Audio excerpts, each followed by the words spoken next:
இந்த பூ சம்மரில் பூத்துறக்கூடிய ஒரு பூங்க.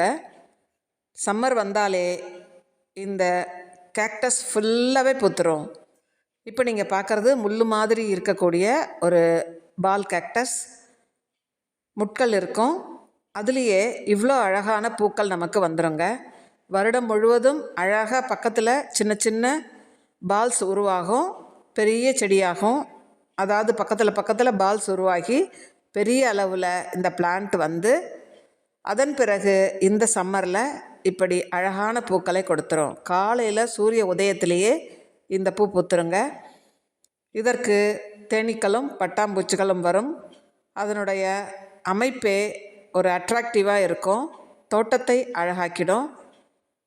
இந்த பால் நிறைய உருவாகிடும்.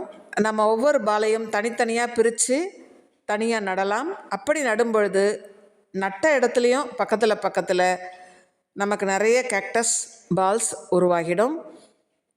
அதிக பராமரிப்பு இல்லை. சாதாரண ஒரு மண் கலவையில் நீங்கள் வச்சிட்டிங்கன்னா நமக்கு ஃபுல்லாகவே ஸ்ப்ரெட் ஆகிட்டு நிறைய பால்ஸ் உருவாகிடும். இந்த செடி உங்கள் வீட்டில் இல்லைன்னா நீங்கள் எங்ககிட்ட ஸ்க்ரீனில் தெரிகிற நம்பருக்கு மெசேஜ் பண்ணி வாங்கிக்கலாம். அதிக உரங்களோ மற்ற எந்த பராமரிப்போ இந்த செடிக்கு கிடையாதுங்க. நீங்கள் விருப்பப்பட்டால் மற்ற ரோஜா செடிகளுக்கோ செம்பருத்தி செடிகளுக்கோ மல்லி செடிகளுக்கோ கொடுக்கக்கூடிய மண்புழு உரத்தை கொஞ்சம் கொடுக்கலாம். மற்றபடி நீங்கள் உரம் கொடுக்கலன்னாலும் இந்த செடி பூக்க தான் செய்யும். ரொம்ப அழகாக பூத்துரும். சம்மர் வந்தாலே ஃபுல்லாக ஜூன் ஜூலை வரைக்குமே பூக்கக்கூடிய இந்த பால் கேக்டஸ் பூவை நீங்களும் உங்கள் வீட்டில் வளர்த்துடலாம். ஈஸியாக வளரக்கூடியது, எந்தவித பராமரிப்புமே தேவைப்படாது. நீங்களும் உங்கள் வீட்டில் ட்ரை பண்ணலாம்.